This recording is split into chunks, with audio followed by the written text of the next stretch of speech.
what kind of relationship do you have with your father, your real father? It's often ambivalent, right?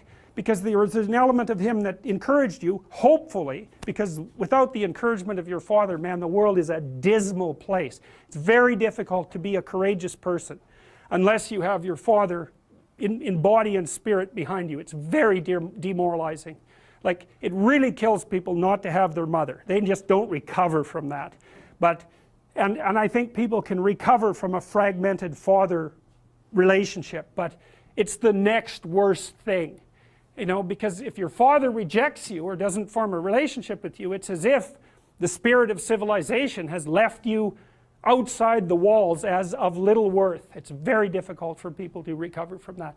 So the father should be an encouraging force, but can be a tyrannical and crushing force, and so that's a very difficult thing to get right, partly because if you're my son, then I should impose the highest standards of behavior on you.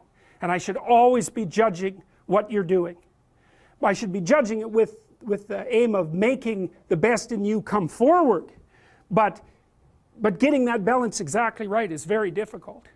And so it's easy for a father to swing too much into judgment, let's say. And then, of course, mothers can play this role too. To swing too far into the domain of judgment and to be too harsh. And to the degree that the father has his own pathologies, he's going to do that imperfectly. You know, he might be someone who's the father who devours his son because he's jealous of the new possibility, the new potential, the struggle for attention and love from the mother or from the other children in the family. There's all sorts of things that can go terribly wrong.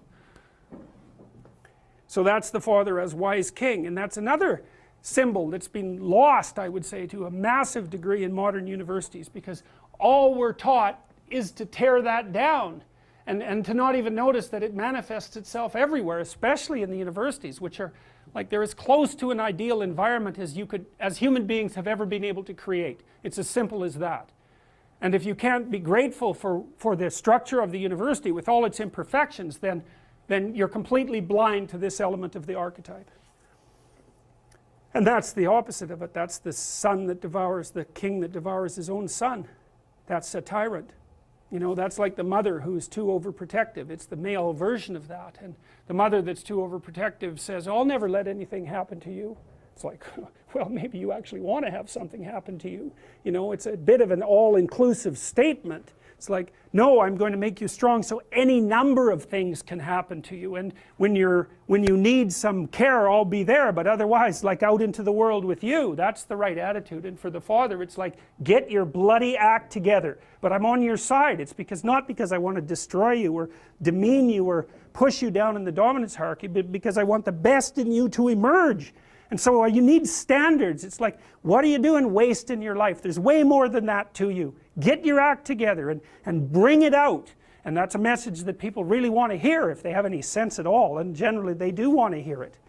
So, you know, I've been talking to a lot of people recently, as perhaps you know, and I was talking to one of the leaders of the Conservatives this morning, and they're asking me about, the person was asking me about Bill C-16, but more specifically about talking to young people, because the Conservative leadership struggle is going on right now. I've been talking to a bunch of them, and I said, well, look, one of the things you could do for young people that no one's doing is to talk to them about responsibility.